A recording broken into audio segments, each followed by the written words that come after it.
Should be back up now. Yeah. Yeah. Streamception. All right.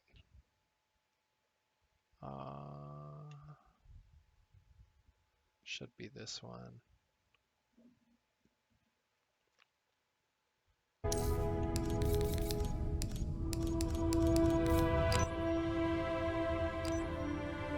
don't know how loud that is. That sounds like it's a little loud.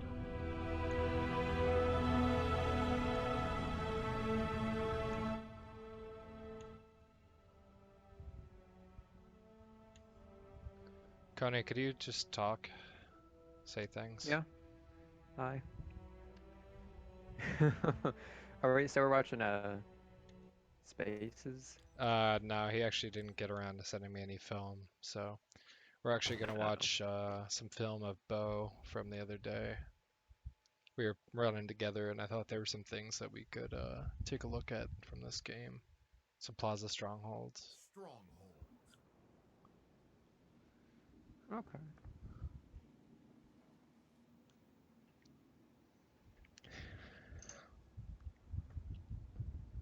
Yeah, we end up losing pretty bad, but I think that there were some lessons to be picked up from it.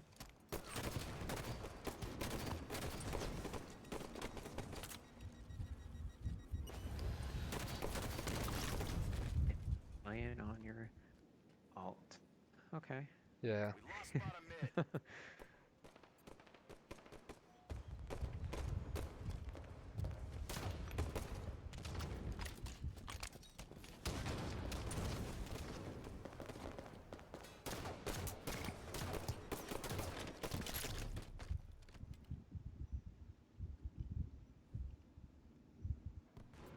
Yeah, nothing really notable yet. Not a whole lot has gone on in these two lives, one way or the other.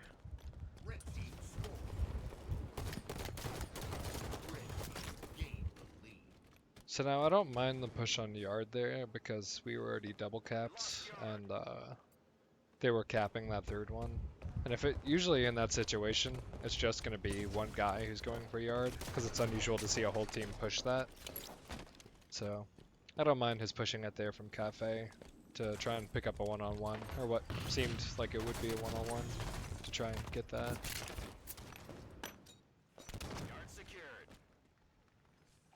What I did feel there is that Bo overcommitted to that light rifle area a little bit. I think he just kind of walked out there without feeling like he should have any team help or anything. Sees Fonzo shields and he walks his way out to Leifel, sprints out there, he sees this guy out there, and I think that he could have been a little more cautious in moving out there without any team help on glass or anything like that. Oh shoot. Playing with the team in Cafe or elsewhere might have been a better move.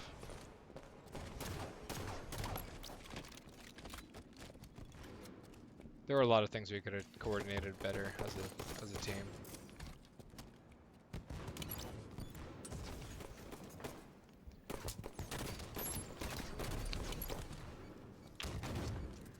And I think that one thing I would have liked to see here at like 255. Yeah, so he grabs this BR, he picks it up, he's looking garbage truck, he's fighting this guy, and at this point I would recognize that I see the groups of grenades going across, Vestal's in front of me, and I would feel that the teammate behind me in Cafe and Vestal have this nest area pretty covered visually.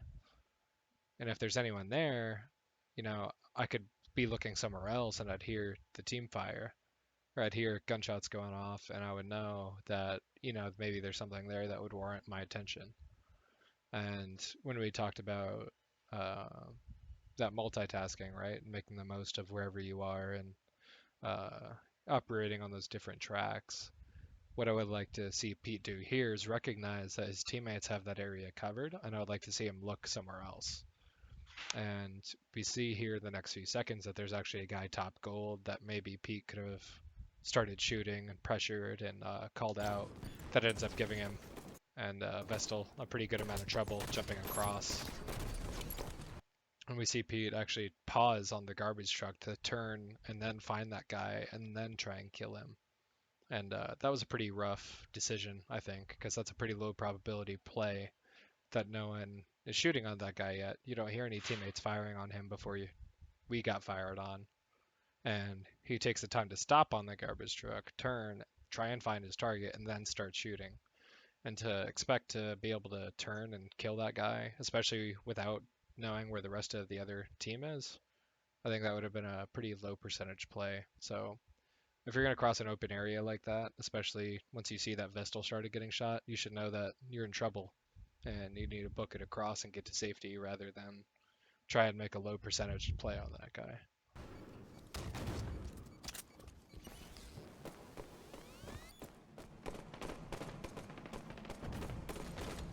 And Coney, if you see things too, feel free to mention them. I mean, no pressure to, just if you happen to. Yeah.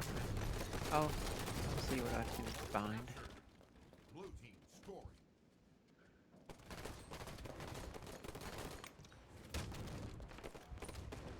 We lost nest. Red team scoring.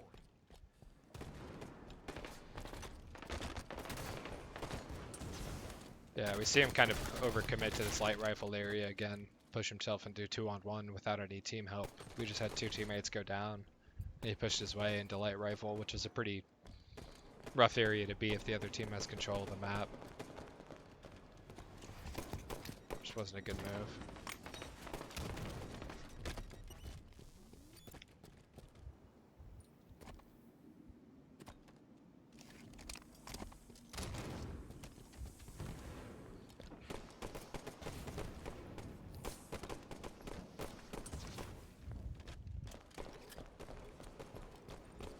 Yeah, so here's a play that was kind of rough. This is something I knew from my perspective, because after I died, I was like, what the hell happened? And going back and watching this film, I was able to see what happened. So we see that we're gonna have Andy and myself, Andy, Angry Fawn. We're pushing this tram loop area. I know that we have two teammates here, and I saw that Bo was coming with us, and I heard him stabilize to jump to glass. So I figured that we had numbers on this side and we were making a pretty good push. But what I didn't know is that he ends up, while on streams, being weird.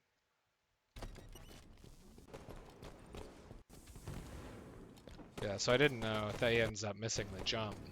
Instead of trying to get back up there where I thought he would be, he moved away, and I don't remember him calling it out.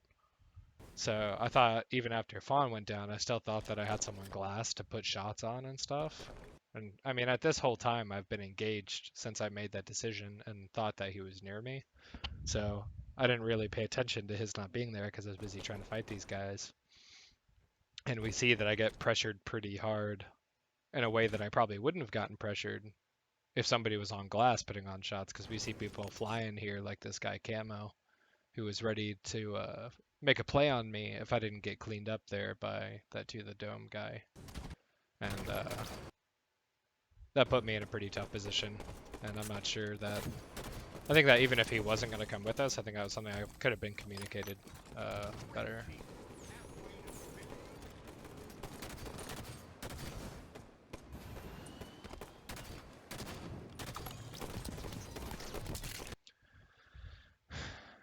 And here we see a pretty substantial jump in position.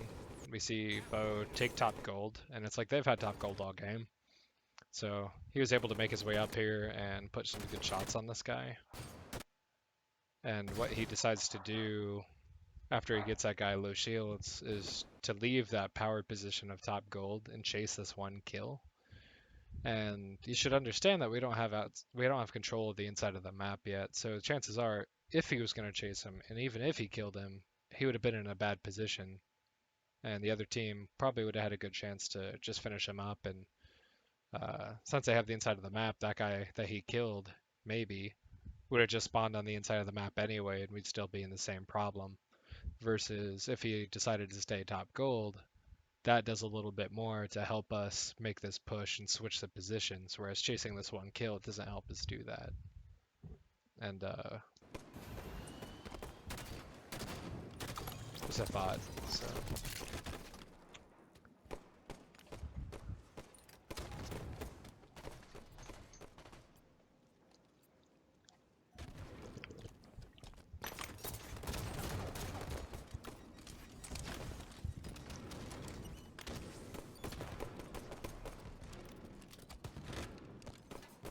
We captured nest. Blue team score.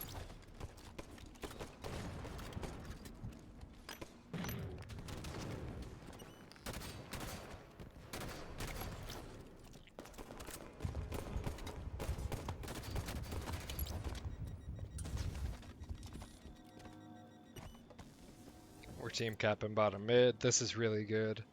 And that's what I was talking to these guys, and I told them how snowbally that Plaza Strongholds really is. You just kind of want to capture the strongholds, these inside strongholds, and get out. And what we see happen here is we see Bo go through bottom mid, and he makes his way over to driveway. And I think he does this once or twice, and what ends up happening, yeah, so you could see it right there, actually. And, so we get this inside control of the map, and, that's how these guys got 59 points on us, as they held bottom mid and nest. That's a popular strategy, in competitive play. And we finally have this opportunity where we have it, and that's been good, right? So we have it, that's good. I ask everyone to get back to power positions and stuff since we capped it, and we'll fight them from outside of the hills. And what happens is Bo ends up cleaning up this kill, or if I guess Andy does or whatever, and Pete makes the decision to go through the driveway. And what that does, and the way that the spawn system works, is you're gonna generally spawn away from where you and your teammates have died and closer to where your teammates are, because those are safer positions. So by moving to an area where other people aren't, you could influence that area and make your teammates spawn there.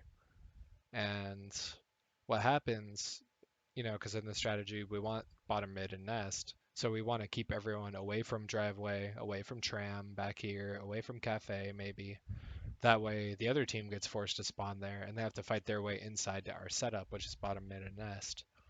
And what Pete does here is he moves into driveway, and you see that I'm dead, and I notice this, and I'm like, crap, no. And you see that I end up spawning right here. I just pop up on his radar. I just spawned right here. I spawned in yard. And because I spawned in yard, I know that the other team is not spawning in yard. And because Pete's over here, I know that they're not in tram, which means that just from where I spawned, I knew that we were in a tough position because that team was not spawning where we wanted them to hold our setup. And we actually see Andy go down, and in the next 10 points worth of points, they end up regaining the control of what we worked so hard to break.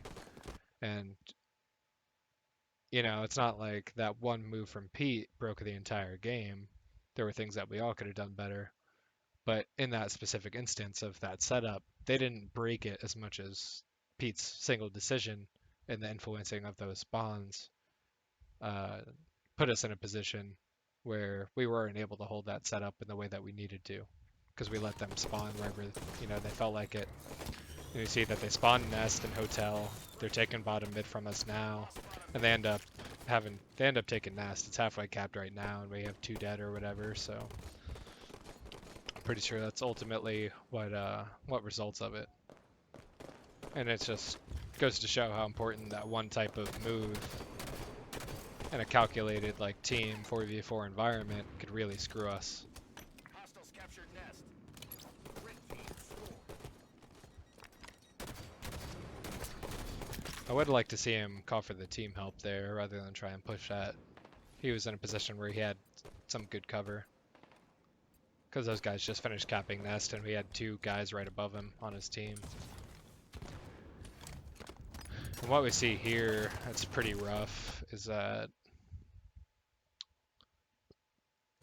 and this is something that becomes increasingly more important as you guys try and play at a higher level, is you have to watch the kill feed, right? So Bo coming off spawn, we see me pop up in the kill feed, and we see Fawn pop up in the kill feed. And at this point, he has to understand that The other team has 4 guys up. We only have 2. And the other team has set up on the map.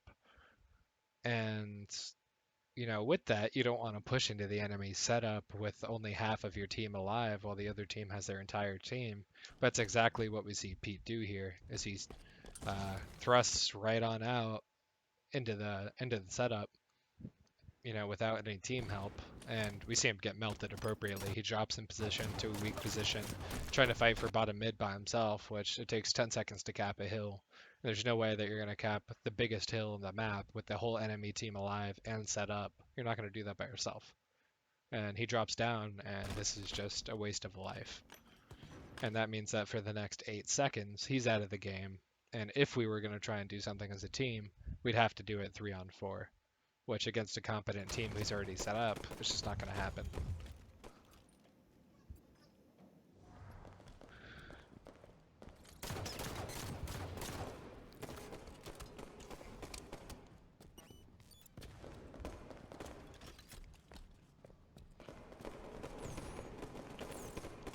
I think that was another situation too where I would have liked to see him push with Andy. He's here, he's putting shots on Nest. Andy feels like he has help because there's shots going on this guy that he's focused on that are not coming from himself. So he thinks that Pete's, I think, here to help him. And we see Pete recede and take himself out of the play by coming back into Cafe and approaching in a different area.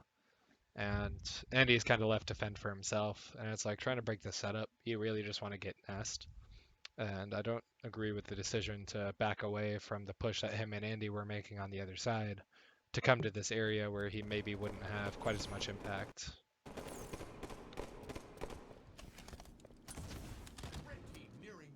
He works his way back into Nest, but again, we're trying to move out and break their setup, and the only way to do that is by pushing into the enemy lines and forcing them to spawn in yard. And every time that we come back in yard, especially if we were in a better position, we just get further and further away from achieving that goal.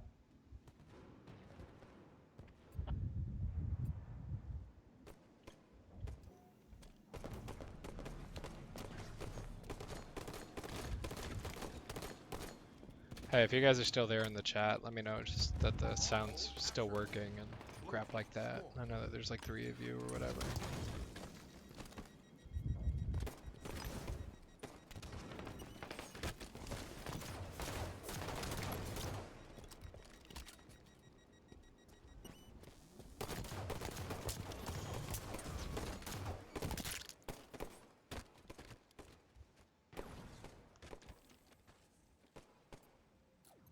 Mid secured.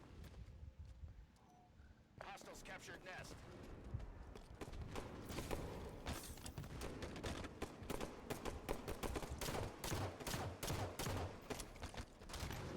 Good move. Lost bottom mid. Red team scored.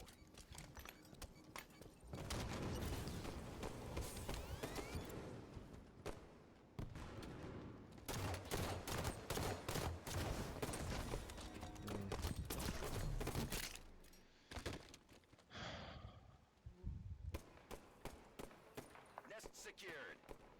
Blue team scoring.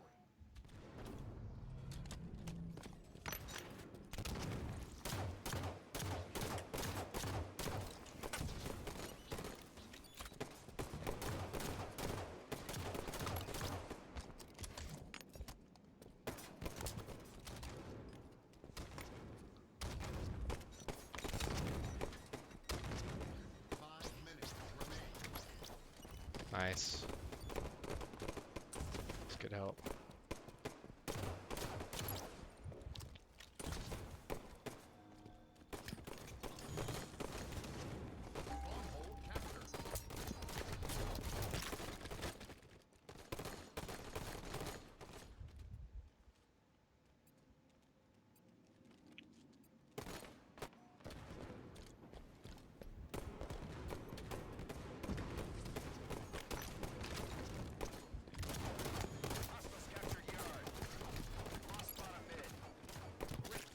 Yeah, and I think that I would have liked to see Pete here recognize that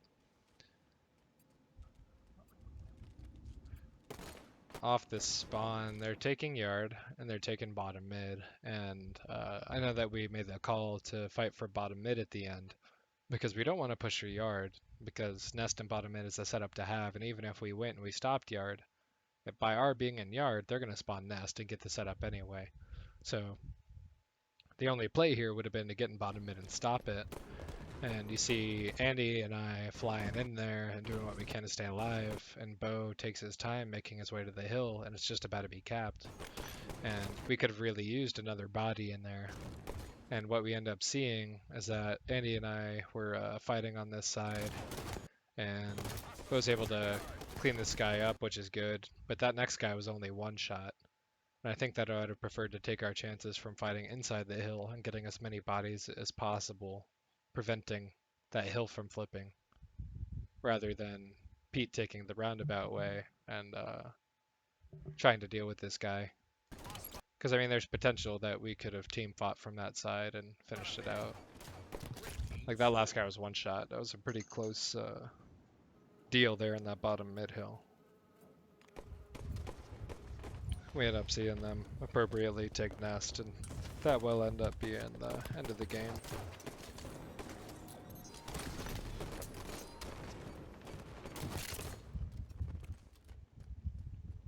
So. We lost nest. Red team win. We actually didn't get beat as bad as I thought we did. It felt a lot worse than it was.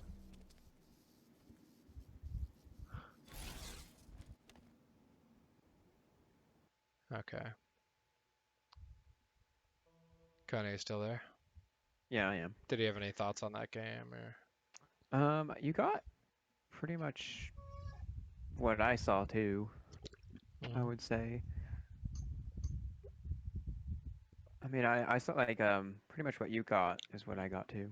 When like the bottom mid cap when you three were all in there, Mhm. and him taking U-turn to like I guess I mean it makes sense because he was, if I think of it correctly, he was trying to flank, which would make sense So and would work. you're But talking about in that last play where we're in yeah, the. in that very end when you and Yeah, Fawn were sure. at Yeah. Prius. Mhm. So what I was thinking when I saw that was, okay, it makes sense he's going to go flank, but it would have worked if you had more time on the hit on the Certainly. Yeah. stronghold to work with, but being as it was like 90% capped Yeah.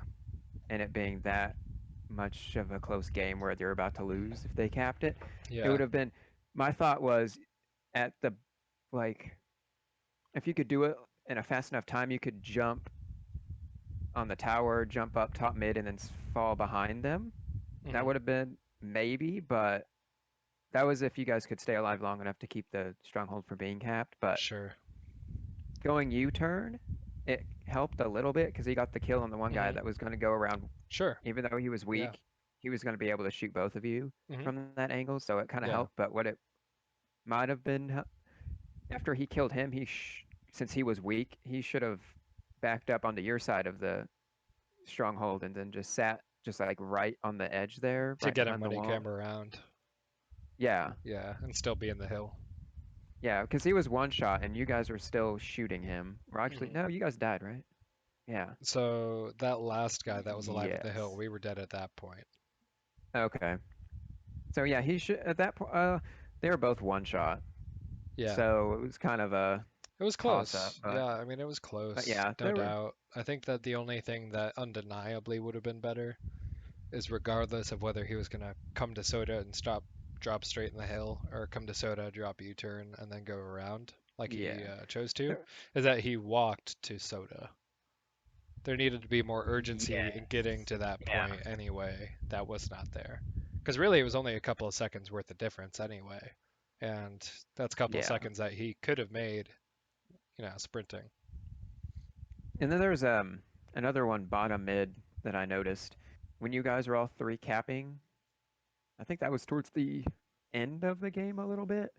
But you guys were all three and you guys were kind of bunched up right by Yeah.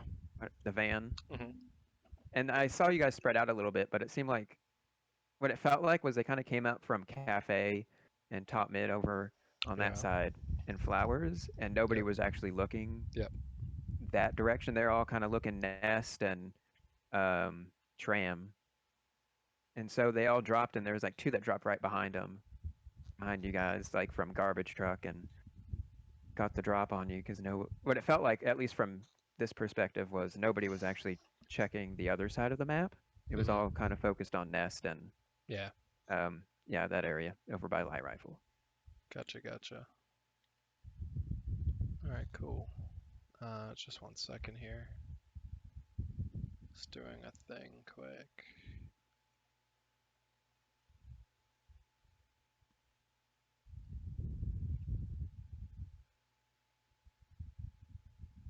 I didn't do it yet. Okay. All right. So this next one here, this is a bit of a lower level, more fundamental type of film. So let's see, we have this guy that we are running with today, Batman AG30, and we had a good time rolling with him today. He talked about filling out an application for the program and stuff, and sounded pretty interested to play with us. He did a really good job for his rank. He had a strong effort on communication, even though he didn't know the callouts really all that well. And yeah, there were a lot of good things, but I just thought we'd maybe break down one of his games as Okay. well. So I like that he plays the OS off the start, and this was before we started running with him. So getting the OS at the start of the game, that's a regular thing that's going to happen at all the high level games. And we see that him and his teammate push, and this one other guy from their team pushes, and he's able to make his way there first and grab that for his team, which is really big. That teammate finishes up the kill. Cupcake 1793 clutching up, so that's pretty cool.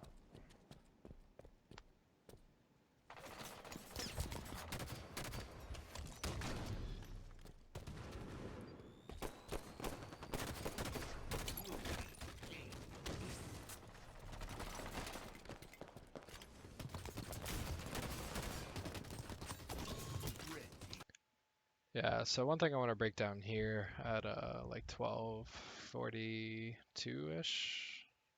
Let me see if I can find my way there. So he turns to posters and stairs. This teammate just finishes up getting killed, and he wants to go clean up the kill that his teammate just left on the board. And maybe seeing that it's an SMG, he can figure that that guy was pretty close. And one thing you have to be careful of here, especially when you have the overshield, is that people, at any opportunity they can to get behind you and assassinate you, they'd prefer to do that rather than put shots on and piss you off while you have the overshield. So you want to be really careful turning your back and your side to certain parts of the map. And what we see here is that he goes to make this turn towards the middle of the map without fully checking to see if the stairs and glass and light rifle were clear. And those are pretty high traffic areas, especially if you know that your team is on this side of the map. The other team will be spawning back in tram and over in cafe. And we see him turn here, and he doesn't see that guy who was coming up the stairs because he didn't look. And he goes to turn on this guy, and he ends up getting right on the side of him. He's ARing him to crap and shooting him, hitting him in the side, and he ends up killing him because he's not able to chase that guy fully.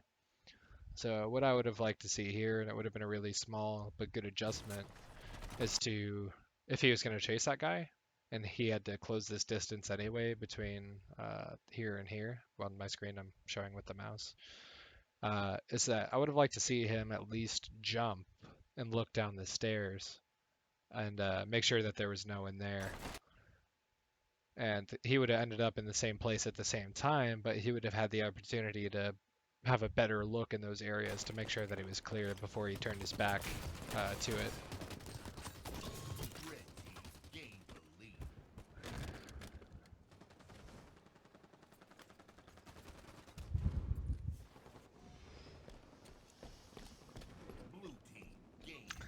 I just kept seeing him pick up like right with a battle rifle and other weapons and stuff, which is really good.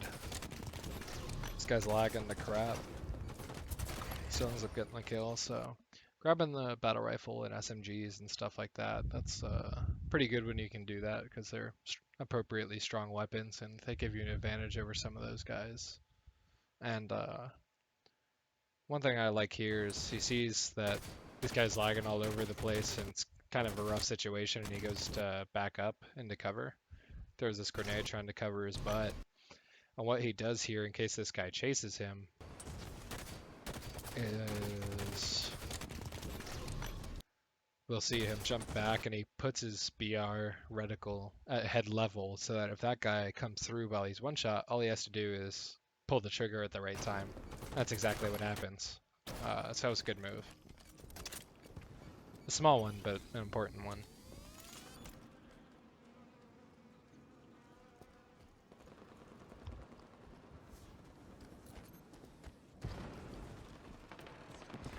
I like that he's pushing with his teammates here. He didn't let that guy go out by himself. He waited for that teammate to spawn and came out with them. That was a good move.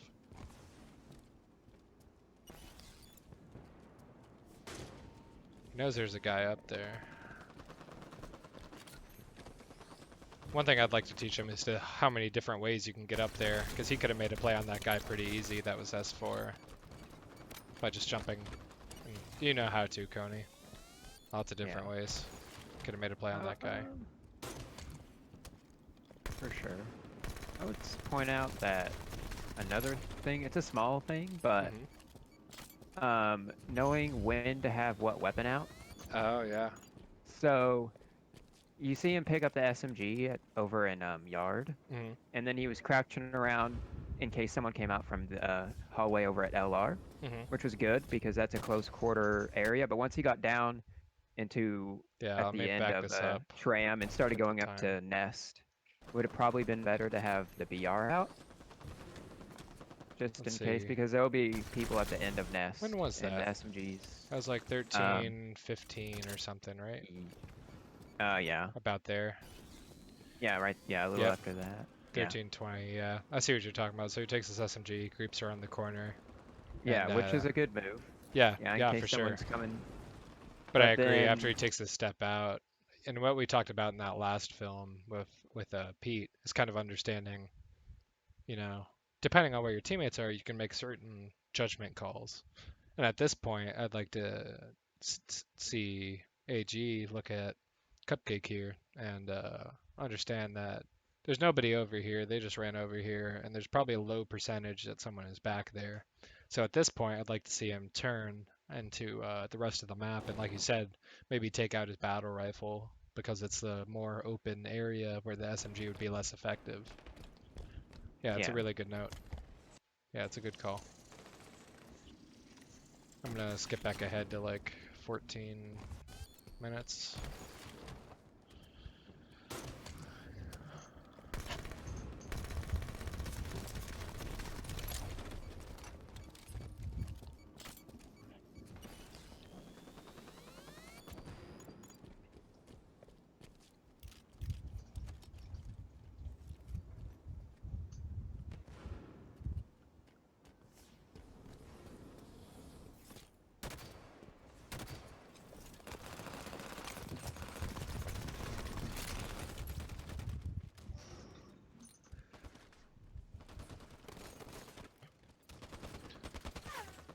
Yeah, one thing I just want to point out, and it's like a small thing, but just because of AG's experience, I want to just point it out.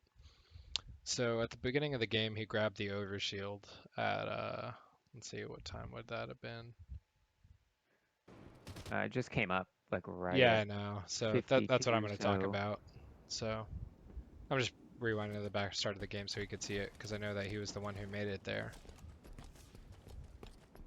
So he ends up making it there, gets the grab at 52, and so once you actually press the button and grab and start the animation to apply the overshield, it's 2 seconds after that, and then after those 2 seconds, it'll be 2 minutes, and then it will respawn.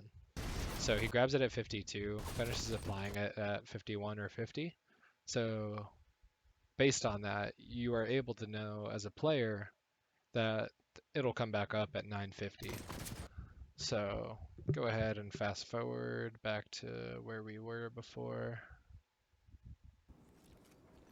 He's kind of hanging out here near posters and cinema at that time. We see his teammate making this push, and we see the other team making this push across. And part of me thinks that that push is calculated by the other team, but part of me isn't sure because we see them all set up in really, really great position to make a play on this overshield. Because it's going to be spawning in 4 seconds. We have one running across the middle. They got someone top gold. They have someone coming cafe. And that's a lot of unique sight lines that complement each other. But what we see happen is this guy actually just runs across. He doesn't wait for it. His teammate is there following him. But instead of trying to move on the thing and make a play on it, he jumps top mid instead. And we actually see on the death cam that he walks right over it and doesn't even know that it's there. And as you move up in rank, you're going to see more and more consistently that teams will try and set up pushes to an area like a power up in those certain minutes when it's supposed to be up. In those seconds, I guess I should say. So at times like 9:50, 7:45, because those are every 2 minutes since it got grabbed at the start of the game, you're going to see teams coordinate these types of pushes. And being ready to put yourself in a position to fight as a team to grab those types of things are huge.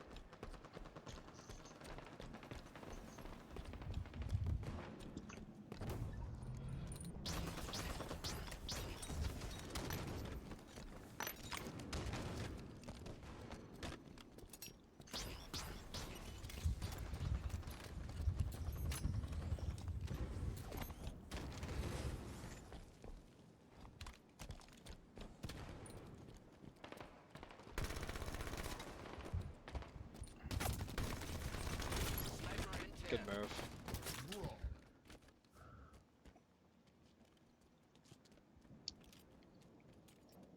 Maybe could have seen him backing up after he got that kill to an area with a little more cover because he was low shields and he didn't have too many teammates over there.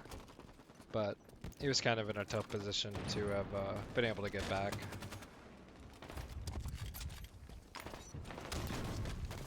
Jeez. I just kind of got hit from everywhere there. It's rough.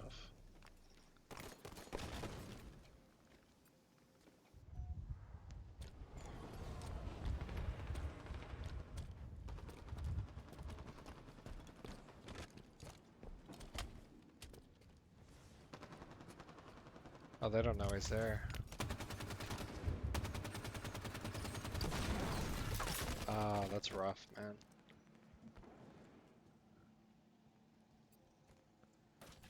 Yeah, one thing that I liked there is that he, let me go back to like 16. 1556.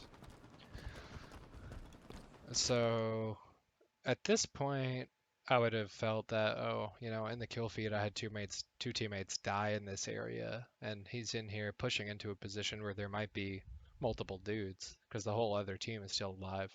And he decides to push into this area, and he's sprinting nonetheless on his way in there. But once he gets there, he does slow it down, crouches it out, and he sees those guys moving away, and he gets around this corner, and he doesn't just like start trying to chase those guys. They know that he was moving. He knows that they were moving away, and it would be better to try and prioritize this one guy who's now by himself. And that's what he does. And he starts putting off his shots. And I'm not sure if I would have maybe preferred to wait until he was in a better position to make a play on this guy. And also, the longer he waited, the more separated that this guy would have been from his teammates. So maybe I would like to see him delay that shooting by a couple of seconds, and wait till this guy's a little more maybe in this type of area before he makes a play on him. But really, I thought that he would have him until he came out with this freaking pulse grenade that hit him square in the face with it. That's a rough deal. But some thoughts.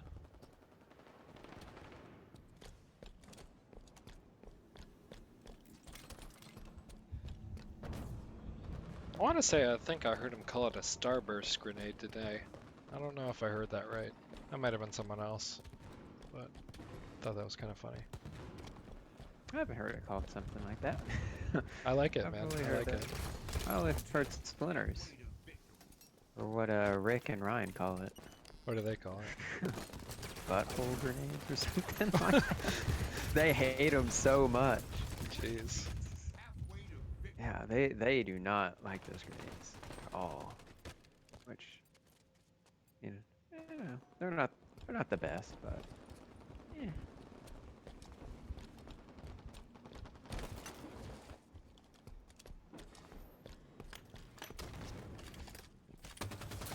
I think he gets. Oh, he didn't get stuck. He was able to finish that kill. That was good.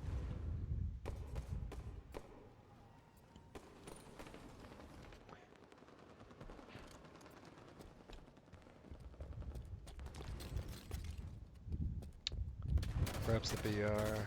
Yeah, and you see how late that got grabbed? It just got grabbed at like 7:01, which means that it was up for like 50 Yeah, seconds without being grabbed by either team.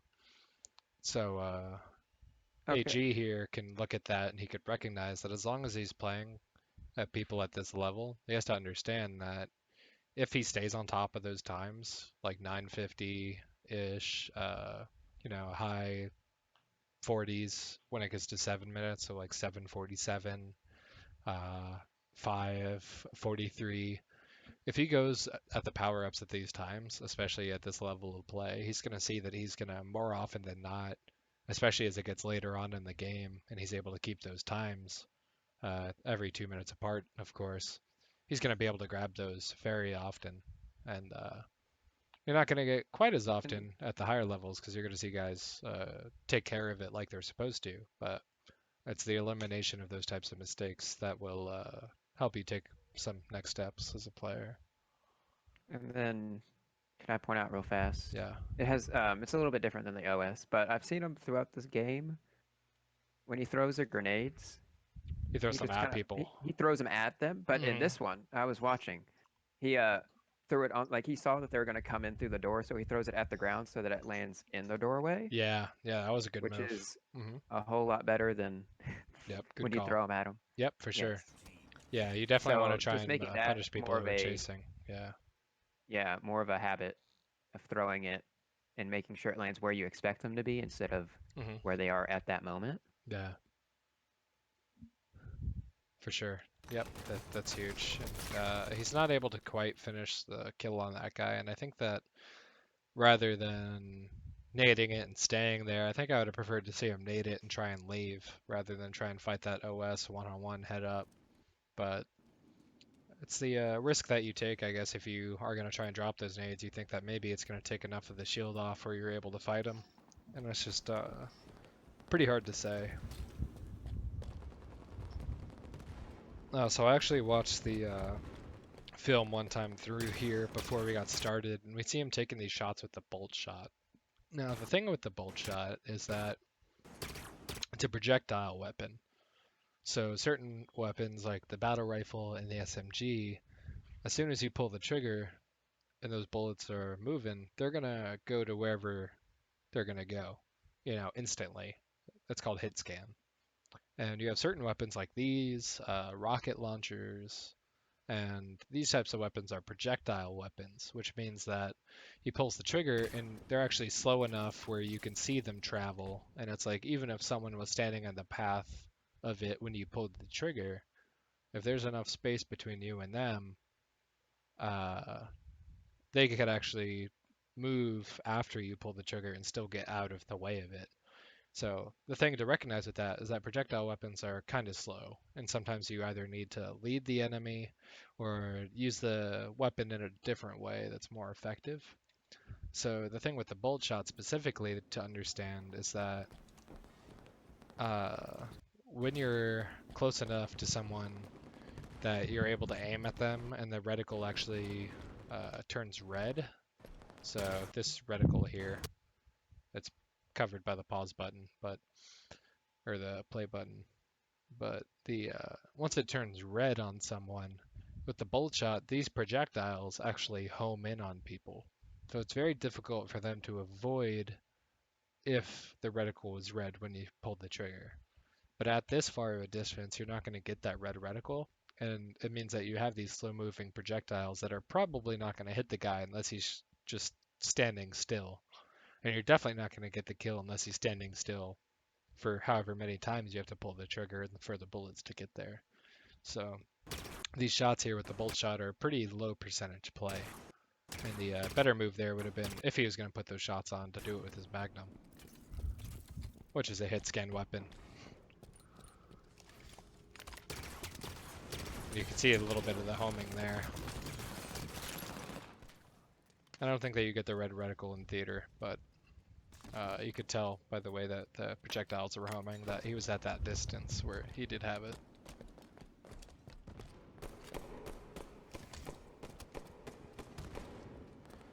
And for anyone who's still watching after this, we're actually going to break down 3 games of my film. So we're going to see a little bit of a different level of play and get to look at some different types of mistakes or good habits or bad habits or whatever. And I actually brought a film in for 3 different types of play. So I think we got one from a game of 4s, I think we got an FFA game, and a game of doubles that I played with Josh. So gonna get to see some different dynamics there too.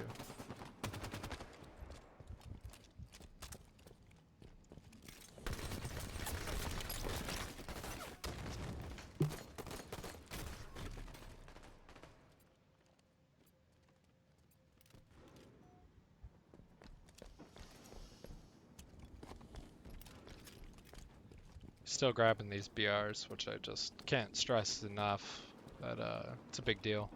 Grabbing rifles and other weapons around the map to try and get an advantage. He's actually in a position right now where the OS is going to be coming up like in 2 seconds, so I'm curious to see if he's going to turn around and see it. He's able to finish cleaning that guy up. Let's see if any of the teammates make their way there. Turn, please. No, not quite.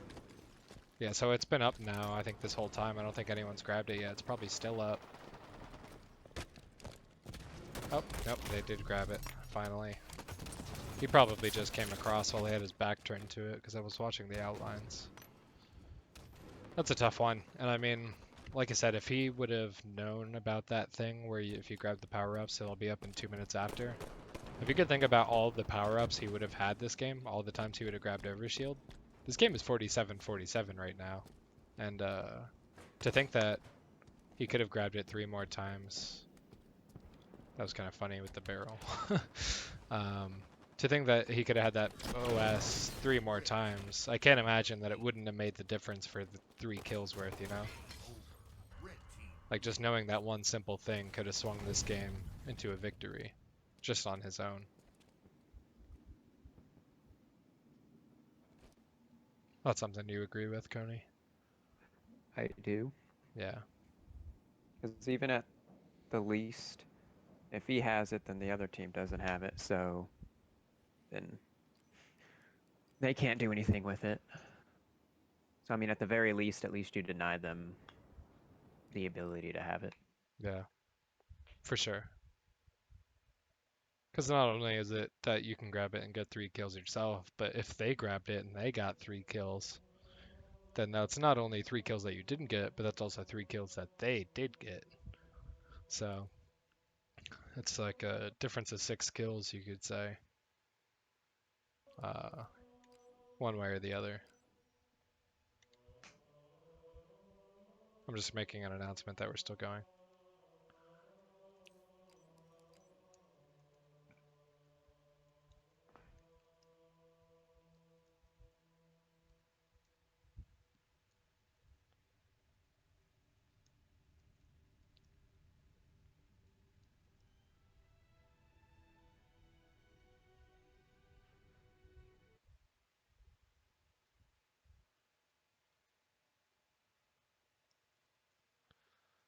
Slayer.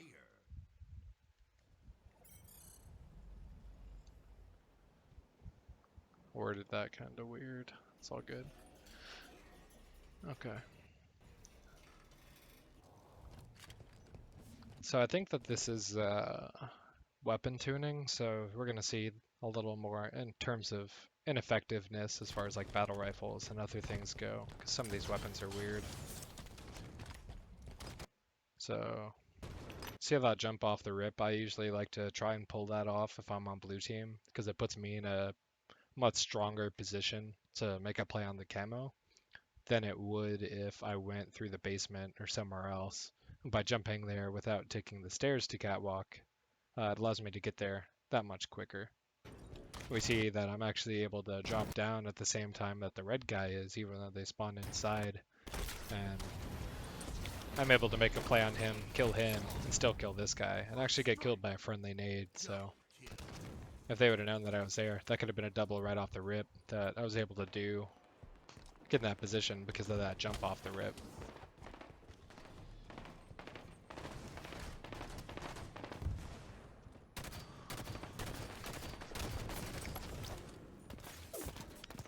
This is a small thing too, but with explosives, you generally want to be as far away from them as possible.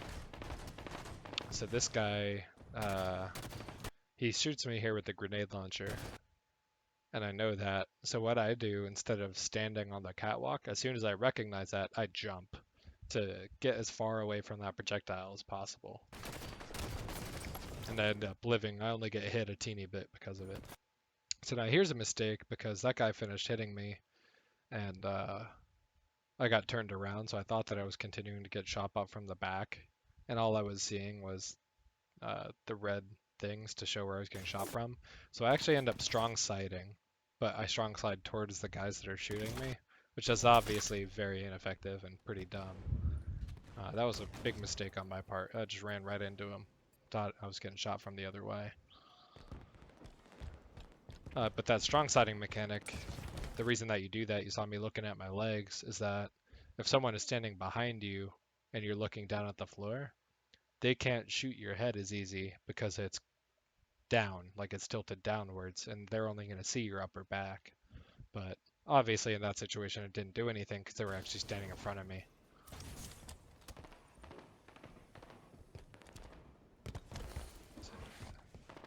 So I see my teammates out here fighting. I'm trying to put myself in a better position to help them out.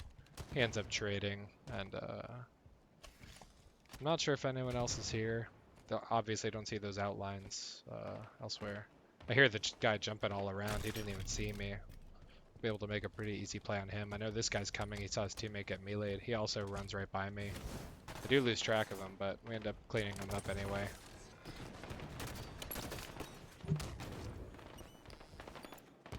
But yeah, you'll see me play on those back walls a lot. If you ever watch my film, you'll see me hang out on back rail and jump on those walls a ton.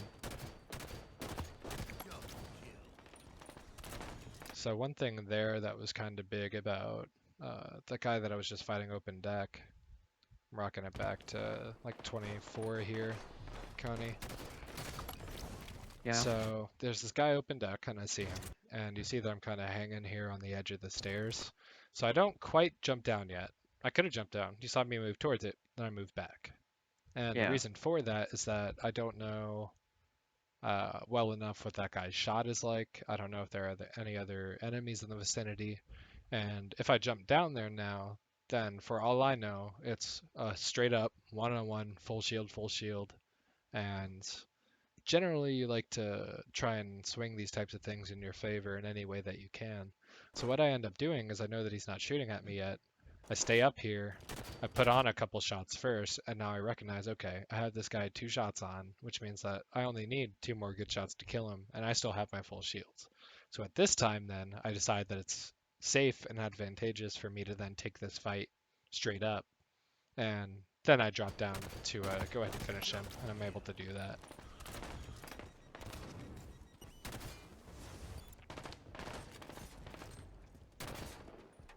Chasing this guy all around, almost choke it.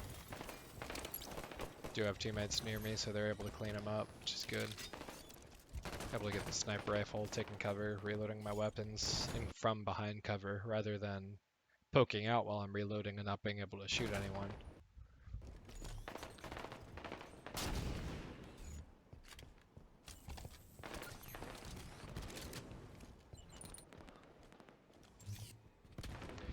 So now you see me here, it's 9:58, and because we saw the camo get grabbed at the start of the game at 53, I know that the camo's going to be up in about 8 seconds or so. And so I put myself in a position here where my teammates all fighting outside, and I think that I can grab the sniper, I could walk into basement, and even if they're spawning inside on bunker and they're going to come for it, maybe I can go ahead and get a pick on the guy who's going to come jump on camo. Call to my teammates that it's coming up and stuff, and we see that it's up. Tax is able to go make a play on it and grab it. We see them at the same time. And you see the difference between this game and that last game with AG, because those overshields are pretty much uncontested. But at this level, you see how just that second one is as contested as the first one is. Both of those guys got there at that pretty much the same freaking time to try and grab that. Or watch that back one more time even.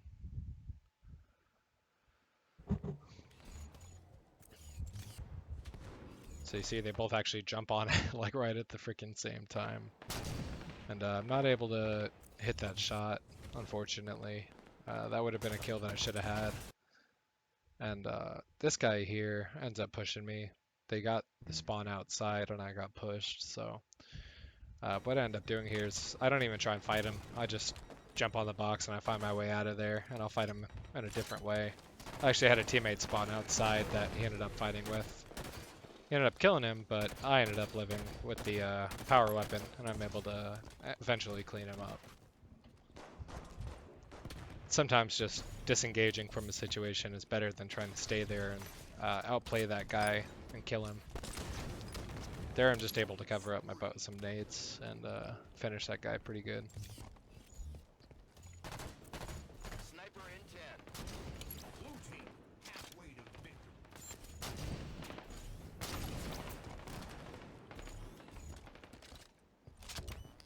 Sniper rifles on the field.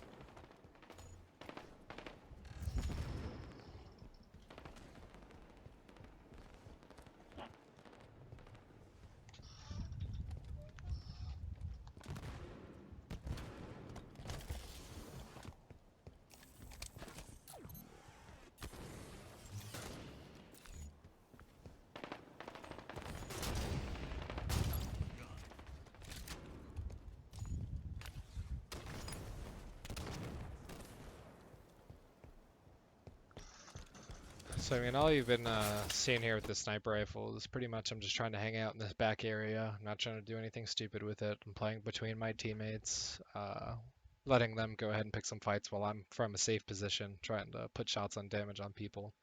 But I do recognize that this teammate goes down over here, and I try to make a pretty aggressive play on this guy who had come over here.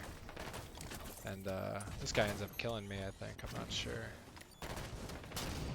Not able to pick him. Got team naded. I think it was Josh who team naded me, probably.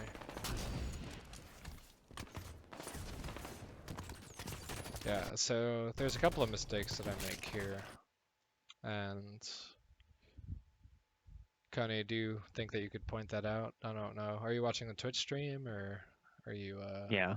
Okay, so from 2633 I'll play it one more time and then I'll just want you to tell me like I guess like two mistakes that I made. So from like 2636 right now.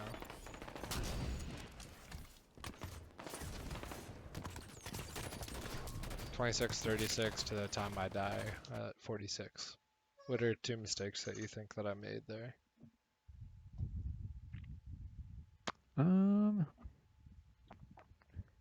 Well, there's one where you're pushing right into him with a sniper. Oh no, from 2636 though. Wait.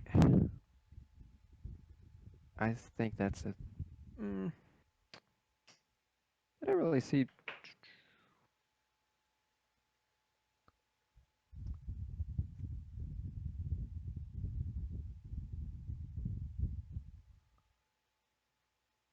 Looks like the stream is a little behind. It's showing right now Oh, for it me. is. Okay, there we go. So it's after I got naded, so right now I'm watching it. After I took that sniper shot into the wall, Okay. that type of area, to when I died.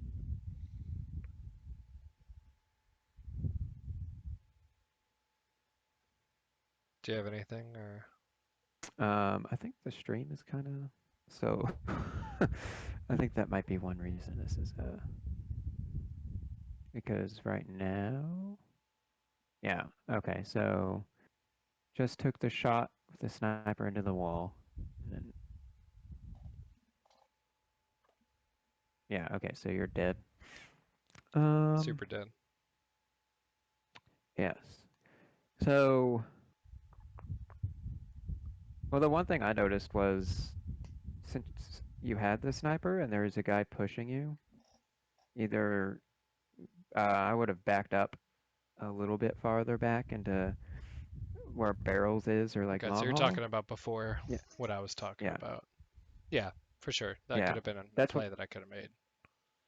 Yeah. Yes, because you kind of like rushed right into his face I was and feeling had the pretty sniper confident out. with that sniper rifle. I could tell. Yeah. Them snapshots. But Yeah. yeah, that's the one thing I noticed.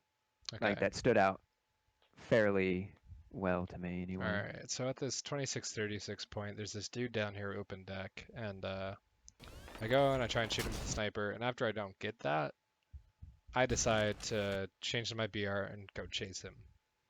Now, this is a problem because I'm moving into an area without a lot of cover, and there's a guy up here on catwalk who sees me. He's able to put very easy shots on me. I'm not able to clean that guy up, and because of how hard I committed to this area where I didn't have any cover, it took that much longer to get back, and he ends up getting me one shot.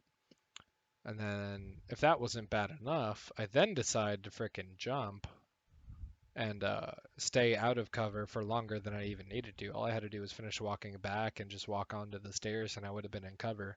But instead, I try and jump and keep fighting this guy, and he ends up picking me off at the last possible second because of it. And when you jump like that in a gunfight,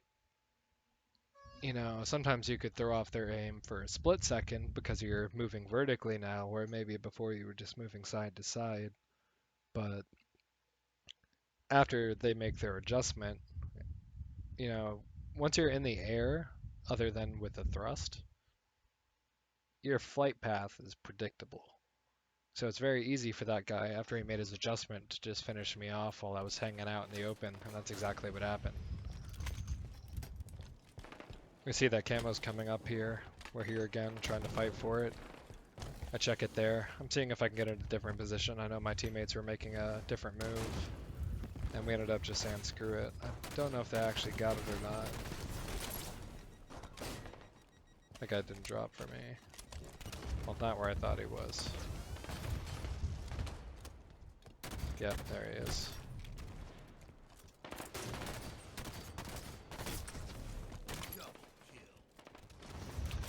So that's another little short close quarters battle note. So you see me playing on the second guy in basement after I killed the camo. And I put the shots on him, but when I go and I hit this melee, my first reaction is to thrust away after I get that melee. And the reason for that is sometimes when you are near someone like that, especially if you're in front of them, if you hit them with their melee, with your melee, chances are just they're going to naturally react and hit their melee button. And then I'm getting hit when I really didn't need to. So when you're in a situation like that and you're getting your first melee in, sometimes you can get the melee in and then thrust away. And then they'll be too slow to react and you'll see them just freaking melee and whiff because you already thrusted away. And at that point, it's very easy to just make a shot on them. And that's exactly what happened there.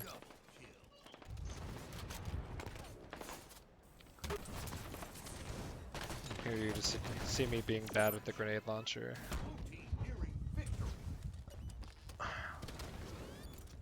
There's a lot of bad play from me with the grenade launcher in this game.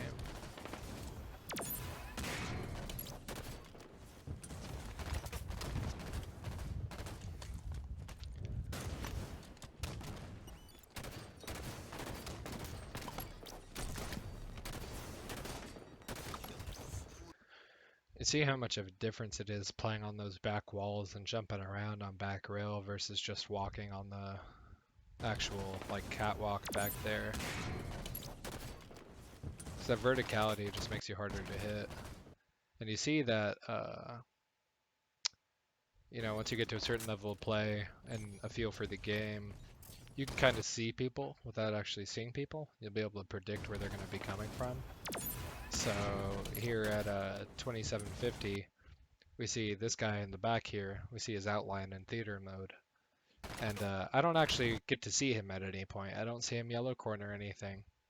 But I have an intuition based on the timing and stuff and where the enemies are and where we're at, that there's a good probability that someone's going to be pushing us long haul or yellow corner very shortly here.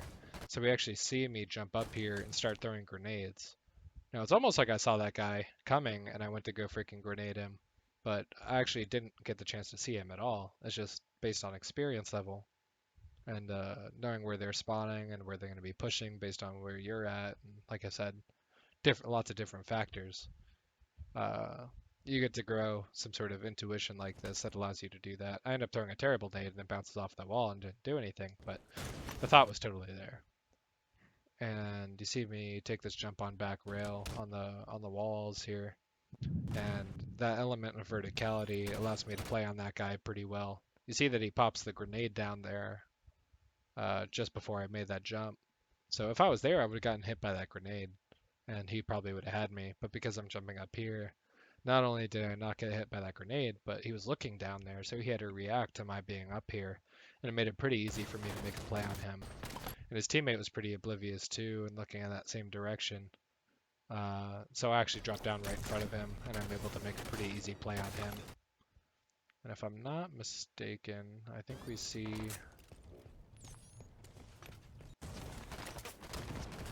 Let me watch that back one more time.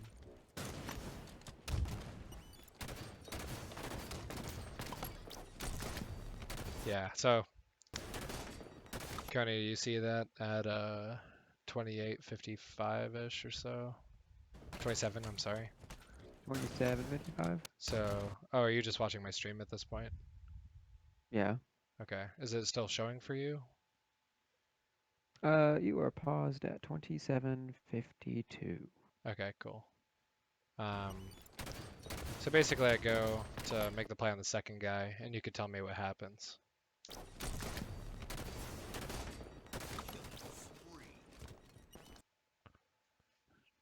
Did you see that? Yeah, you got the shots off on the first guy, and end up killing him, and then dropping down and killing the second guy Yeah, but as how he drops back how into... did I kill the second guy? Did you see that? No, not yet. Okay, so Double kill. earlier when I was fighting that guy in basement, I talked about getting that melee in and then thrusting away. Oh yeah, and then thrusting back. So, and I mentioned how sometimes if you do that and they're too slow to react, they're just gonna miss, and it makes it very easy to kill them. So that's exactly what happens here. Is I drop down in front of him, I hit the melee, I thrust away, and we're actually gonna see him as soon as I unpause it here, make his melee. He's gonna miss, and obviously it's gonna. Well, if it wasn't lagging, we would have seen that. Hold on. So melee thrust away. He misses and he tries to thrust away, but at that point I have him pretty good, able to clean him up.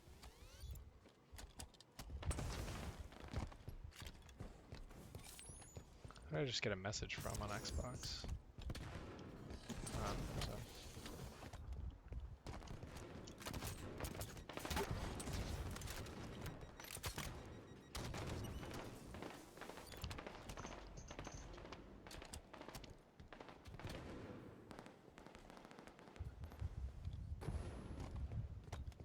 Yeah, so here we're going to see a lot of poor grenade launcher play from me. Did not really do anything worthwhile with it. This first one, I just kind of shot it, and it was like way too short. And then on the second one, I try and chase this guy who's like running away, just like not happening. Sniper in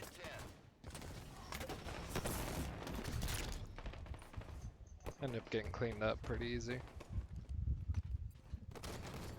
Sniper's up.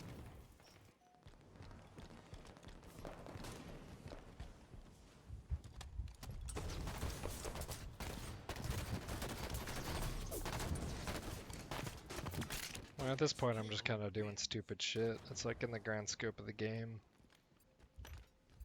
Me just flying at these guys isn't going to change that we're going to probably be able to pick up those last couple of kills, so I'm not going to break down my poor play here too much, but obviously a little too aggressive in those certain situations in high visibility areas. Those are not good decisions.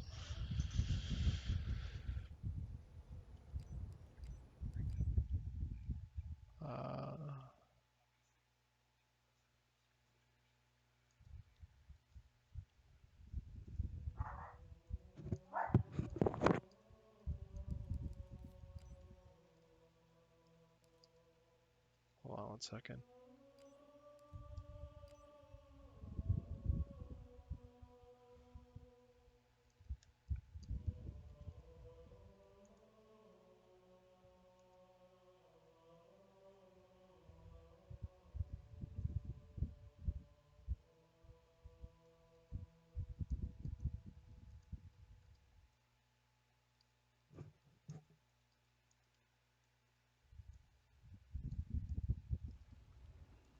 Slayer. Alright. So this one's an FFA, and the thing with free-for-all is that to some extent, like, people are worried that by playing free-for-all, you become a very, like, egocentric player, meaning that you only consider where you are in the game, and you get a lot of bad habits as a result of it. I think that depends on how you approach it, and I think that if you play a healthy amount of team games in conjunction with your playing FFA, I think that it's generally not the case that you solidify some poor habits like that. I think that it's a very good way to build a lot of individual skill. Uh, there are a lot of situations where I'm able to get out of some tough situations just based on like squirreliness. And in free for all with 6 people on the map, all trying to kill each other, it's requires you to have that certain level of ability to stay alive. And I think that I know personally for me that I wouldn't be as nearly good as I am and moving around the map and staying alive and making the most out of all of those little situations if I haven't played as much free for all as I actually have historically. So just gonna break this down here.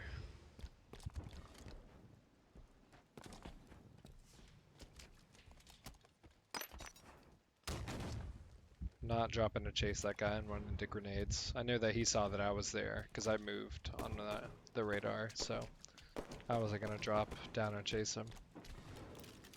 I'm seeing now after I heard some other shots go down, maybe if I can clean some people up, it's exactly what happens. I see this guy here, able to make a play on him. Heard that guy drop from me. I stayed alive. I didn't push him while I was reloading both of my weapons. And I'm actually would have made a play on him if he didn't have a brute plasma rifle. That thing just melts stupid. So I got wrecked by that pretty bad.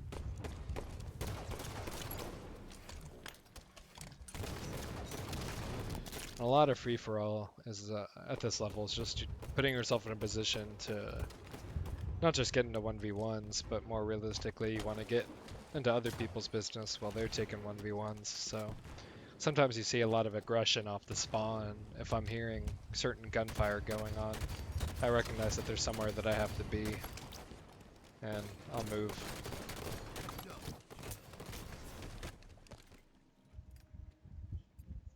And Coney, if there are things that you see too, feel free to talk about them, whether they're good things or bad things or whatever.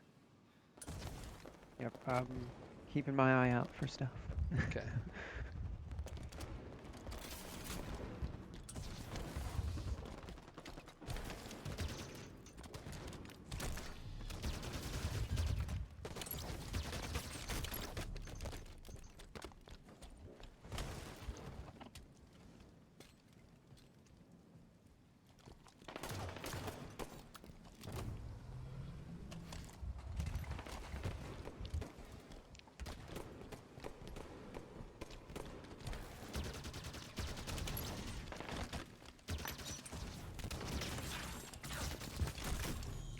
brute plasma rifle strikes again. Yeah, I was pretty confident in trying to take that close quarters fight with the storm rifle, but he had the one weapon on the map that would have gotten me, and that's the brute plasma rifle. Thing just melts shields so bad.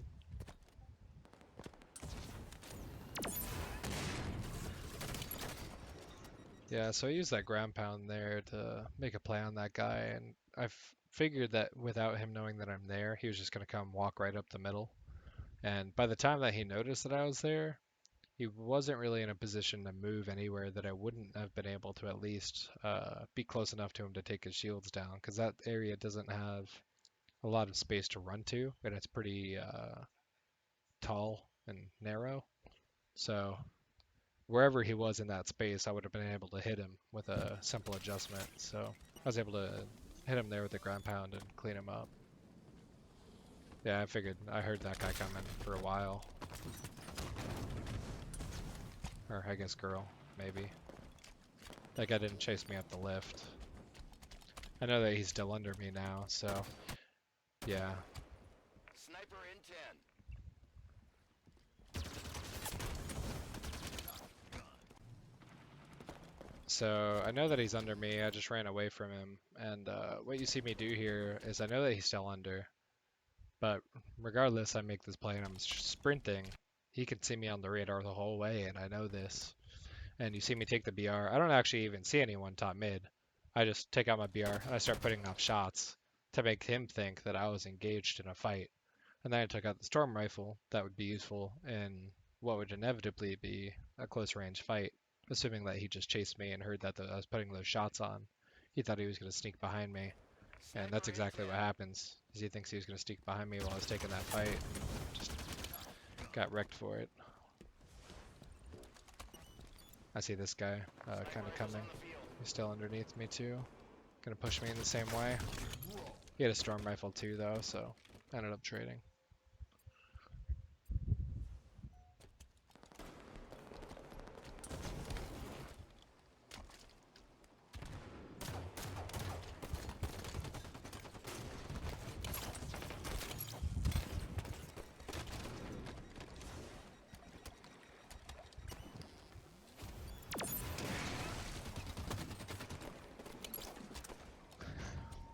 Let's see. Yeah, so I ended up getting the hit markers there. That guy ends up having to drop. I knew that he got shot from top mid because he was one shot when he came down still. And I hit him with that grenade a while ago, so I'm gonna go ahead and break this down. So I go and I throw this grenade over there because that's a pretty popular spawn point and place for people to hang out on this map are all the stairwells. So I drop that nade, and I expect that if he got hit from that on the top side, he might creep back down to the underside and I end up catching him if I'm down here. So I hit him, I turn away, I look towards bottom mid to cover my ass because I knew that I had the time to turn and look there if that guy was just getting hit by that grenade. And my back is clear. I turn to make a play on this guy that I hit with that nade first. I hear the sniper rifles going off. I see that this guy's behind me on the radar, and this guy's still one shot. So I'm able to make a play on him. I figured that this guy who was behind me, I knew that he wasn't directly behind me and he was above me because he was, it wasn't like a bright red dot. You see when people are on the same level, it's like bright red versus how it's all dulled out here because he's on a different level. So I knew that he was looking at this guy too, and he was thinking the same thing, that he was going to drop and chase him. So I had the time to clean him up and then still turn around and face this guy who was behind me, who was dropping to kill this guy that I've already killed. That's exactly what happens.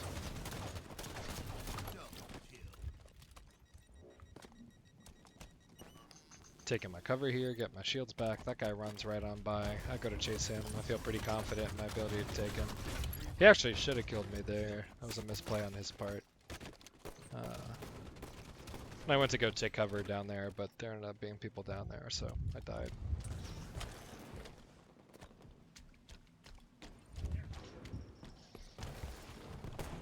Chasing this guy.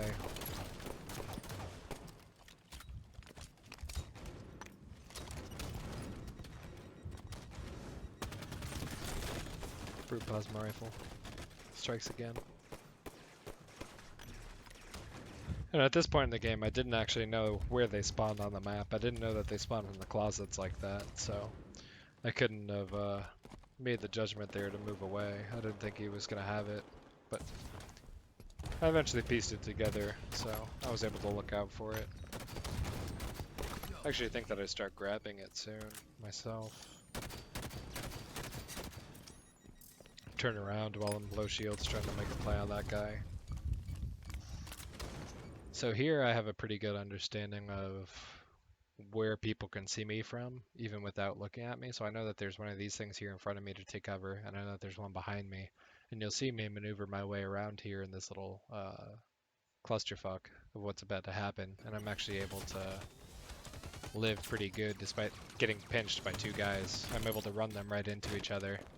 I end up killing one, and I'm able to get the other one. And make something out of nothing there just from my ability to move around and try and stay alive from that. I thought the same thing there on that guy. I ended up not getting him in the way that I thought I would. Try to ninja him, but not able to get him, but ends up cleaning me up.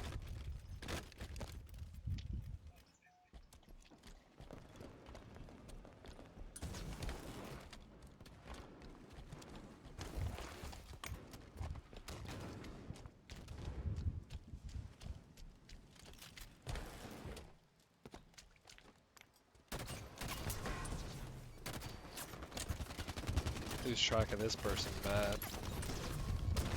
I'm actually able to get the ninja on that guy before that grenade explodes, which I thought was pretty crazy. I was very close to being a double for that guy who threw that grenade. Sniper rifles ready.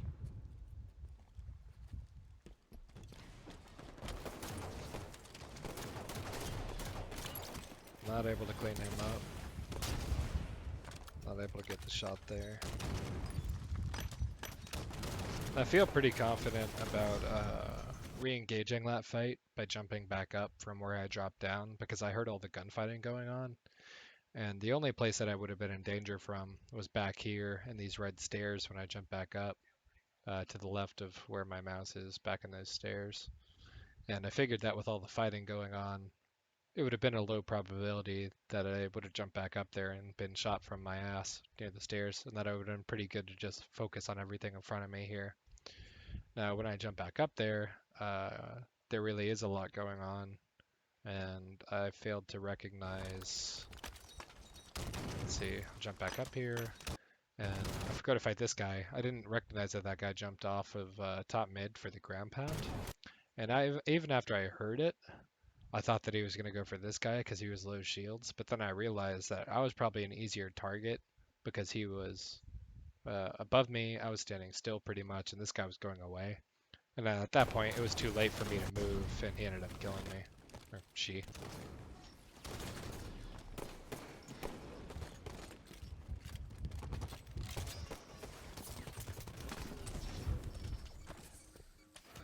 Oh, this is just theater being dumb. Does that for a little bit.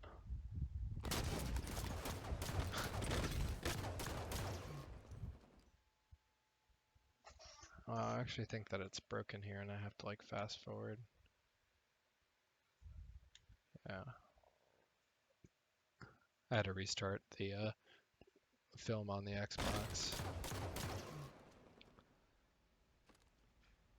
Ends up fixing itself after a short bit here.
Did you see anything there that you wanted to talk about or note, Coney? Let me see here. If once the stream catches up to where you're at. Well, I mean, the end of the game is where I got to, so I don't Yeah, know I'm where it's still at. at 507 on Jesus. the. It's very far behind you. I don't know why it's so far behind. I have no idea. That's It weird, is. because on my other PC, it's like 6-second delay. I have no idea why it's so far behind.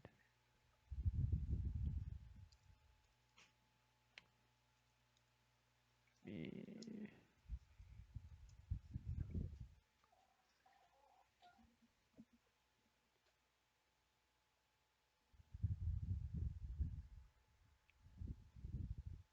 Do you still have like the 3 minutes left or whatever? It is at 427. Oh, Jesus. What happens if you refresh the page? That's what I'm trying. Probably going to bring See. it up to speed. Because I don't know that I want to wait that long, honestly. Okay, where are you at right now? Striker, I know you're there. I saw the message.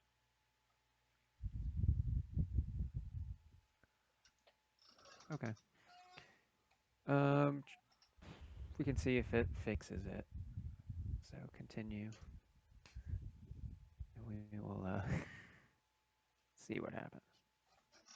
Well, didn't see the hey there because I refreshed. I do see that now.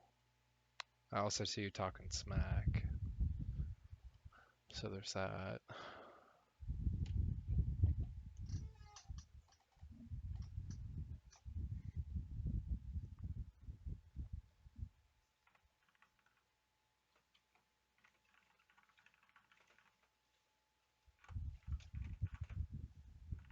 What's going on, Coney?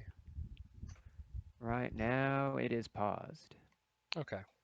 So I don't know if is there anything that you saw and what you did see that you wanted to talk Those about? last 3 kills What about that you them? got. I think that was a smart play to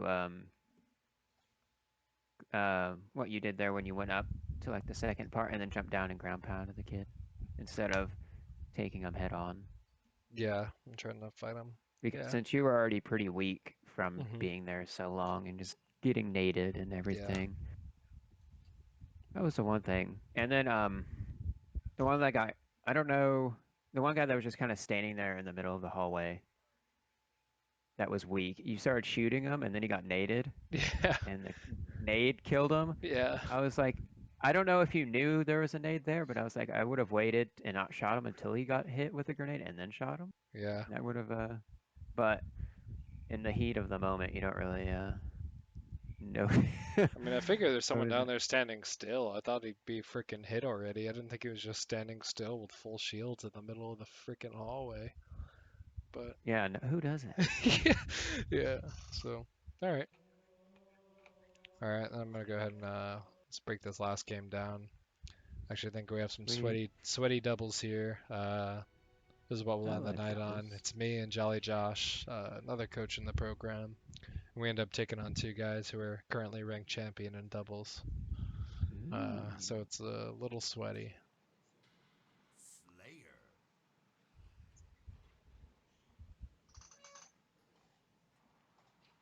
On Molten? Yeah. Okay. Let's go. My favorite So map. we did get the blue spawn, which is like pretty sweet. We spawned right there on camo, grabbed it pretty easy. Tried to back my way out, rather try and leave and live with it than try and push something and die with it. So I ended up dropping behind this guy. Can't be seen on radar when I have camo anyway. Get team naded, trying to live. Yeah, and so that ground pound was a good move in a couple of ways. I mean, it ended up getting me that kill, which was good. But I know that based on the trajectory of that grenade, that frag grenade that got thrown.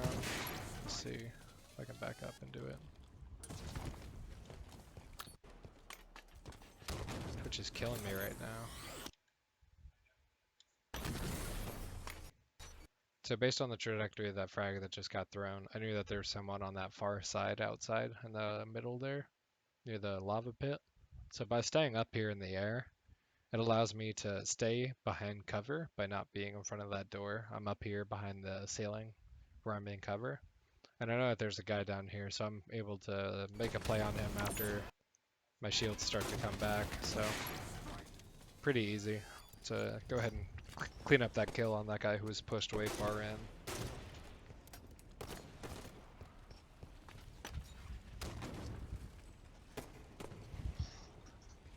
One little type of thing that I did here just in jumping on that crate is you'll see that the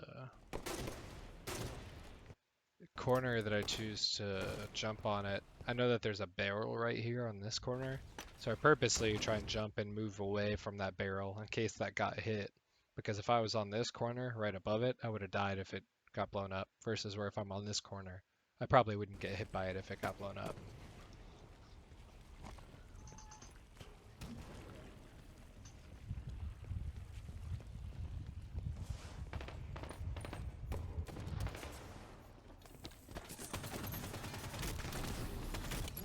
Able to bait with switch with Josh there, clean up that kill.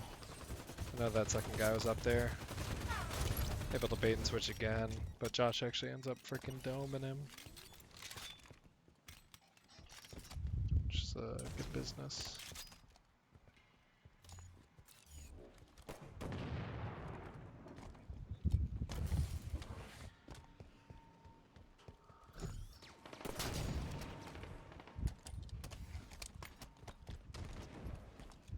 Here we're just going to try and hold this setup up here. High ground, they have to come up from places to get to us. Josh actually ends up dropping, I don't know why, so I try and make a play on this kid. I'm able to end up getting him. And I know that Josh died a while ago, so let me break that down a little bit and just talk about watching the kill feed. So, let's see if I can play this here.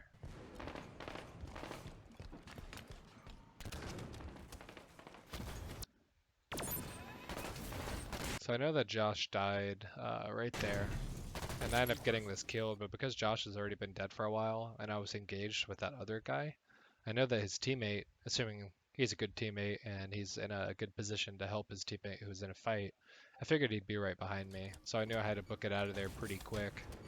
So you'll see me try and jump out of there and get into cover as soon as possible. I end up flying right into that guy, cover my butt with some grenades, move back into a different spot, take some cover.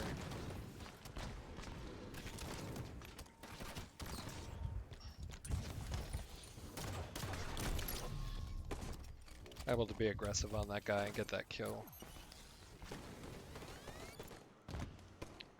And I was pretty confident that I wouldn't run into two guys around that corner because Josh had killed that one with the Hydra a while ago.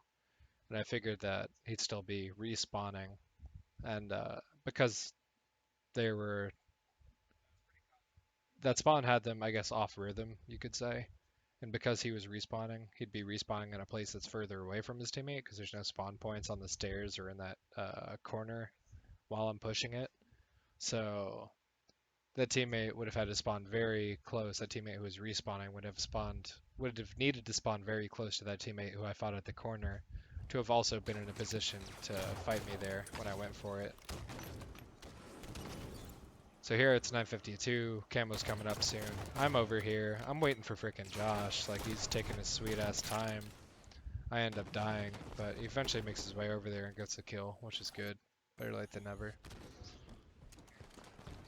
There was a little bit of miscommunication there because I was taking him on 2-on-1 and probably didn't need to. I could have waited for Josh and we could have pinched him and killed him probably. But some miscommunication there between him and I.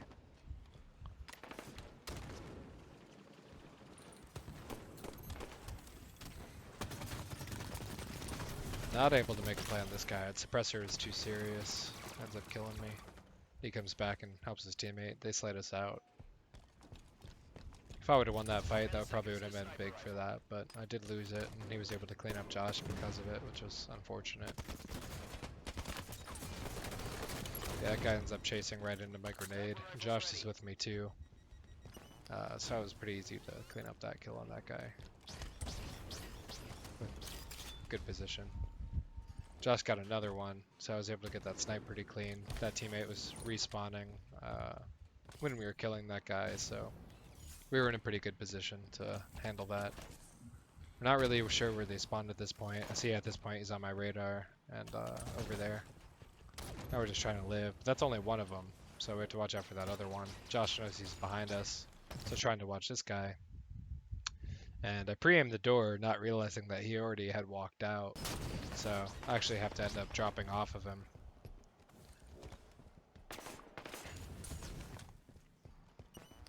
The only reason I pushed up those stairs there is because I thought that they had dropped down. If I would have thought they were both still up there, that would have been very dumb to push up the stairs into both of them with the sniper rifle. Because then I'd basically just be giving it to him at that point. So.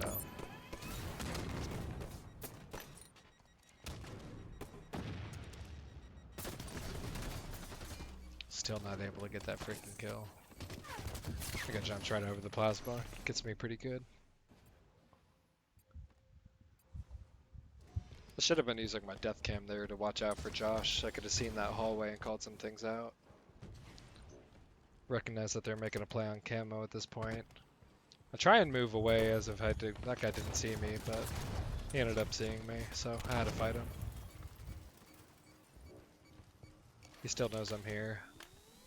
Try and pave way with the nade and then I'll look for it, but I know that guy runs away with it.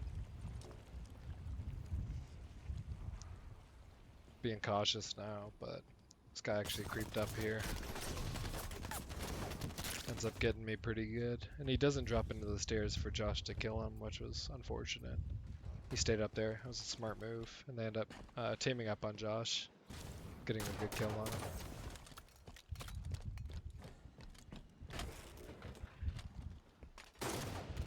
That was close. Cover my butt with the nade there. He ends up pushing in and gets killed. That was probably a pretty poor decision with the sniper because now we have it and he really didn't need to push that.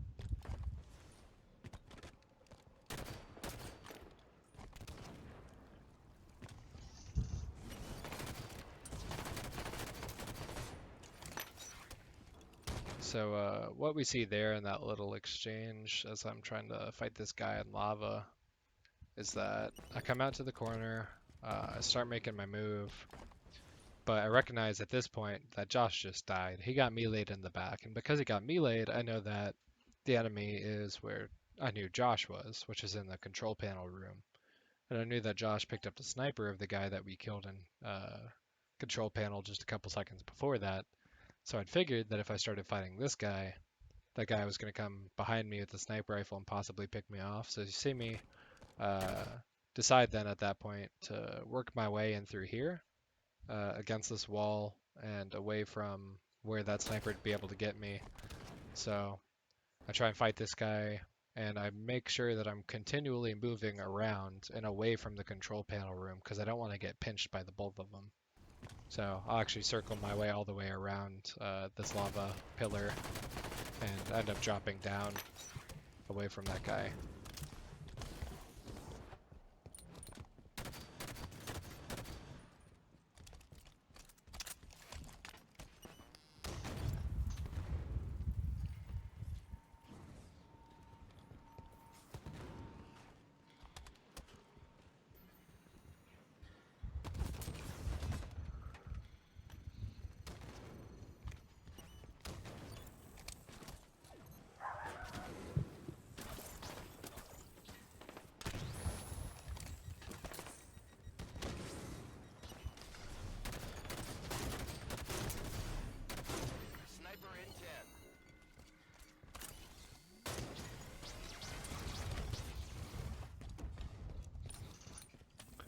Yeah, so that play was a mistake on my part. Let me go break that down here for a second. So that guy ends up hitting me with the sniper rifle, and he's still not one shot yet because I haven't seen his shields pop. And he doesn't come back out for me, and the reason I thought that is because, I mean, he's a champ level player, and if he had me at an advantage, I figured he would jump out for me. So I reasoned that he was down there, and I was like, okay, he fell down. I can go ahead and I could take cover, get my shields back. What I didn't realize is that Josh had actually dropped down there to try and fight him, because I called out that he had dropped down. So Josh is down there now fighting a one-on-one, when I could have been in the position where I could have walked up there and ending up dropping right on him to help Josh out. And I'm too late to react, and Josh ends up dying, and the guy gets away. That was a mistake on my part. Something I could have done better. End up getting the sniper rifle, and I'm able to make a play on that guy. Simple body shot, melee. Sniper's pretty good at close range if you can get used to body shotting them with your no scopes. That's all it is at that point, is it's just a melee and then they're done. And at point blank range, that's a pretty high percentage shot as far as sniper no scopes go. Able to get this camo. I just run away with it. I'm not even trying to fight him at that point. Better to live with the camo. End up getting that guy one shot. Josh is able to clean him up. Godly AR. I know that this guy's pushing for me here, so I'm able to slow play it with the camo. Ends up not pushing me, which I thought was pretty crazy. And I think Josh ends up calling out that he has both of them near him or something. So that's exactly what happens. I get that guy one shot. The other one's up there. Able to clean him up. And look back down to where the first guy was, and I end up getting him.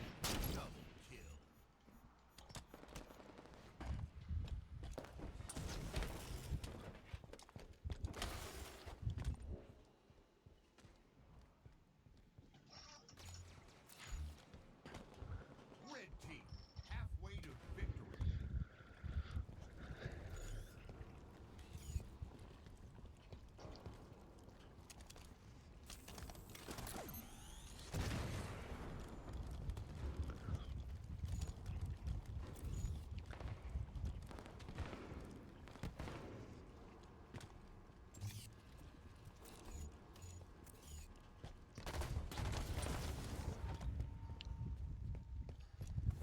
At this point, I'm just trying to stay a little more removed from the action and live with the sniper rifle.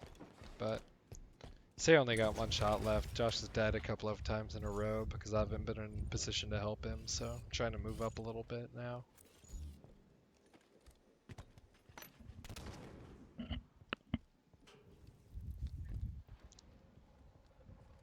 And we're ready for camo to come up. It's getting to be that time, and the high seconds of an odd numbered minute.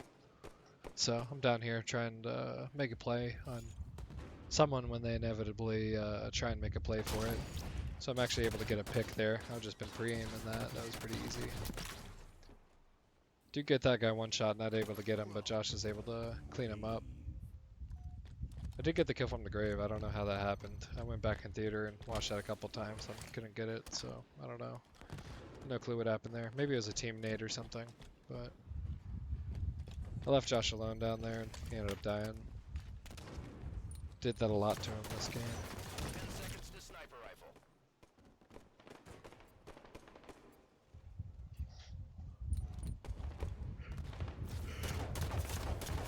Sniper's up. Trying to get a pick on that guy. I know that Josh can push up, so we're pushing up too, together. He's up there, not able to clean him up. I thought I should be able to. And, I was able to get naded by his teammate, but all we need to do is trade. That would lead us to a W. Brooks, are you still doing the film review? Yeah, actually on the last kill right now. Oh, okay. Alright. I was just saying, I didn't know if it was like streaming on Twitch or anything to watch. Oh yeah, we are. It was in the announcements. Alright. Well, I will hop on there then. Yeah, it's I mean it's literally the last kill, so but it will be exported to YouTube and stuff for you guys to watch back. So Okay. Sounds good. yeah, and then I'll be on in like 5 minutes or something. MCC, right? Yeah, unless you wanted to play like Dark Souls or something like that. Nah, dude. Yeah, we're at MCC Page 1, Legendary. Sounds good in my book. Alright, sounds good, man. I'll see you in like 10 minutes.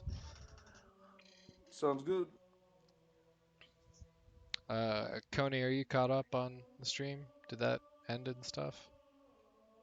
Yes, it did. All right, cool. Do you have anything to take away from that? That match, I would say. I mean, you already pointed it out, saying that you kind of left Josh on his own Yeah. a lot. Womp womp. So that was the main thing that I saw. I mean, everything else you guys did really well on that you pointed out. So Yeah, I didn't when see Josh and I play together, it's anything. generally pretty good. Both of us are, generally speaking, like pretty like we don't do a lot of like stupid mistakes individually. We're very consistent on like playing power ups and power weapons and thinking about spawns and the kill feed and like baiting and switching and stuff like that. And I mean that's pretty much what like Onyx and champion level gameplay is that's like mistake-free gameplay. And Yeah. someone talking right now? There shouldn't be. Oh, I don't know. That might be an echo or something. Um, so yeah, I mean we've won like a good majority of our games. I think we lost like 2 games in all the games that we've played or something in doubles this season. Probably played like something in the teens. And the Okay. 2 games that we lost were to champ 1 and 2, which those guys were really freaking good. I'd uh, I would. I'd love to go back in the film and just watch us get our freaking asses kicked. I think it was like 7-7 or something like that, and we ended up losing 25-8. Oh my goodness. Yeah, they gave us the freaking business, man. They just Yeah. got us on this like spawn cycle where we couldn't get alive at the same time, and they were just like Okay. rotating and like pushing together and just collapsing on whatever one person was spawning, and it was just absurd. And then both of their shots were That's really no good, and they were fun. just bait and switching like hell. It was insane. They were super good. That's But stupid. yeah, and doubles is really nice because communication is really important, and learning to play around your teammates and understand how your actions affect them and vice versa. It's a really important skill as a Yeah. player, and that's I something will. I why. would say. Go ahead. Um. Oh. When me and Space were playing like doubles, nonstop every day, Hmm. for like what was it, like a month straight or more than that? I would say we started getting into the habit of knowing how each other plays, Yeah. and so now we do pretty well together. Yeah, and I mean it's just like because there's not a lot going on, it's a lot easier to try and be more mindful of those types of decisions and your positioning and your teamwork. All of your mistakes become very clear. If you're playing against a team of a comparable or higher skill level, and you aren't doing well, those mistakes are Yeah. exacerbated because there's only 2 of you on a team. So it's you and your teammate, and between the both of you, all the mistakes that are happening on your team are between you two. And Yes. it allows you a really good opportunity to try and work on those things and get better at watching the kill feed and thinking about spawns and working on pinching when you have the numbers. Doubles is really awesome practice for that. So definitely would recommend for a lot of the guys who are interested in working on those types of things, which really most of the guys in the program should be at this point. So Yeah. uh, We still need a rank in doubles. yeah, so I think that's all I got as far as film review. If there's anything that in the chat that you guys want to talk about, I'll give you a couple seconds to bring up any last minute things. But besides that, I think that's everything I got. That was a good time. Thanks for joining me, Yeah. Coney. Yeah. No problem. Do appreciate I it. enjoyed it. Thanks for everything, especially going over mine. That was Yeah, kind of dude, for sure, big help for for sure. sure, for sure. So I'll know kind of what to work on. That's what it's all about, man. That's what it's all about. Yeah. So, But I have to go to bed. I have to freaking work tomorrow and the next like who knows how many Saturdays. all right, man. God. Sounds good. So I'll talk to you later. All right, sounds good. Have a good night, man. Yeah, you too. So he grabs his BR, he picks it up, he's looking garbage truck, he's fighting this guy, and at this point I would recognize that I see the groups of grenades going across, Vestal's in front of me, and I would see